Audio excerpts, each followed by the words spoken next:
Second theorem है आपका property of an angle bisector of a triangle. Angle bisector of a triangle, अगर आपको किसी भी ट्राइंगल में एंगल बाइसेक्टर प्रोवाइड किया होगा तो आपको यह थ्योरम यूज़ करना है। सो हम स्टार्ट करते हैं। व्हाट इज़ एंगल बाइसेक्टर, ये आपको पता होना चाहिए। मैं आपको बना के दिखा रही हूँ यहाँ पे। ये कोई भी ट्राइंगल है, ये देखो, ये यहाँ पे एक रे पास हुआ।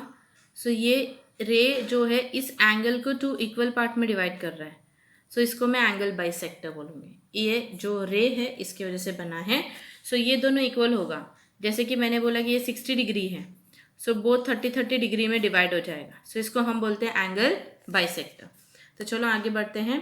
क्वेश्चन ये दिया होगा तो भी आपको ये थ्योरम यूज़ करना है, एंड ये स्टेटमेंट दिया होगा तो भी आपको यही थ्योरम यूज़ करना है।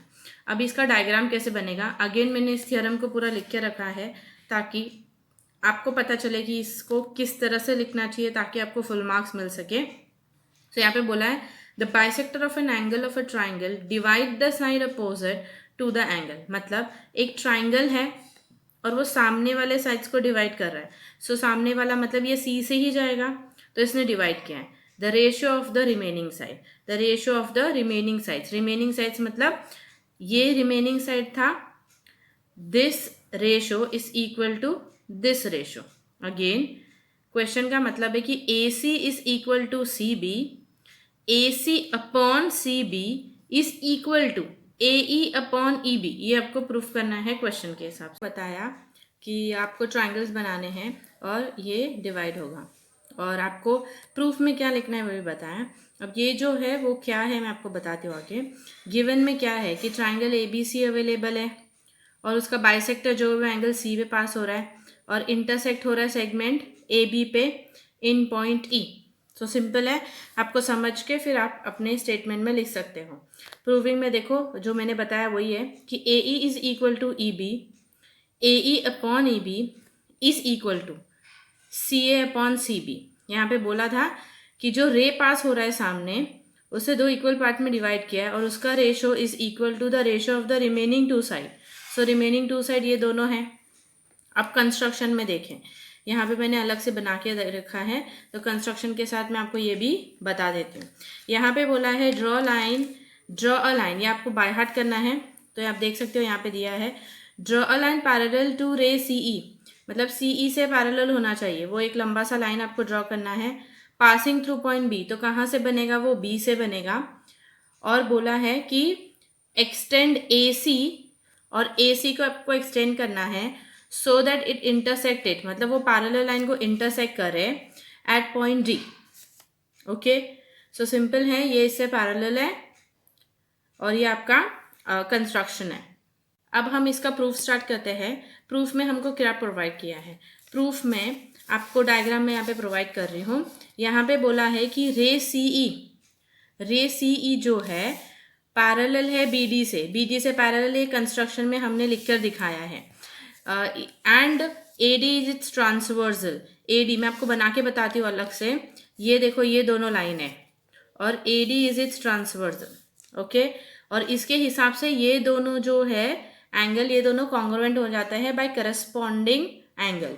करस्पॉन्डिंग एंगल क्या बताता है, if any two line is parallel और वो ऐसे स्ट्रेट हो, आपने 8th स्टैंडर्ड में ये सीखा होगा, then this angle is equal to this. देखो मैंने सेम बनाया है, ये ई, ये सी है, ये ई है, और ये बी है और ये डी है, और ये ए डी इस 2 पैरेलल लाइन को जोड़ रहा है, जो कनेक्ट कर रहा है, उसको हम ट्रांसवर्सल बोलते हैं।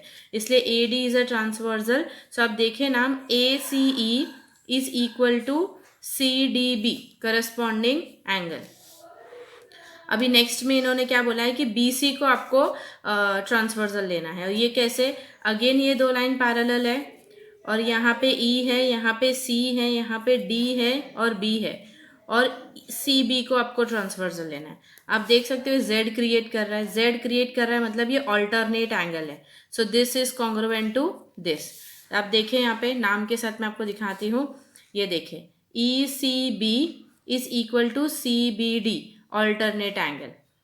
ओके, आपको समझ में आ गया होगा। और आपको गिवन में यहाँ पे प्रोवाइड किया है, अब देख सकते हो ये दोनों एक दूसरे से कॉन्ग्रुएंट है। सो ए सी ई, आपको मैंने पहले से बताया था कि कोई भी लाइन सेंटर से पास होता है तो ये एंगल बाइसेक्टर बना देता है, इसलिए A C E is congruent to E C B, ये गिवन है। हमने तीन चीज यूज किया है, करस्पॉन्डिंग एंगल, ऑल्टरनेट एंगल और यहाँ पे जो एंगल बाइसेक्टर प्रोवाइड किया है हमने वो यूज कर लिया।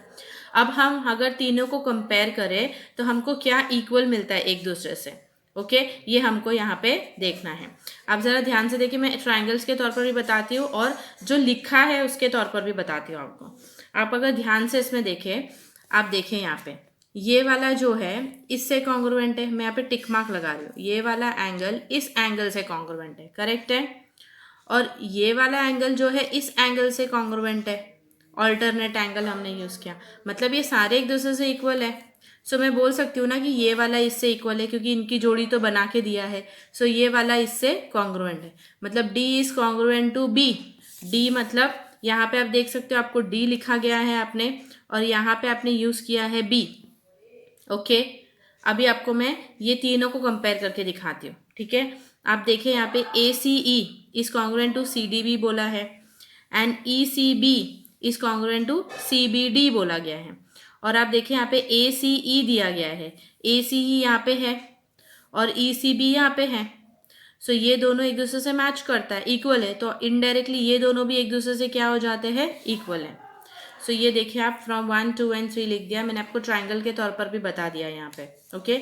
इसके बाद आप जब बोलते हो कि ये वाला इससे इक्वल है, इसके सामने जो साइड आ रहा है वो है CB और इसके जो सामने आ रहा है वो आ रहा है CD, तो CB is equal to CD, CB is congruent to CD, side opposite to the congruent angles. ये इसका रीजन है, कॉन्ग्रुएंसी की साइन हटाकर हमने इक्वल टू की डाली और बाकी सब सेम है, ओके।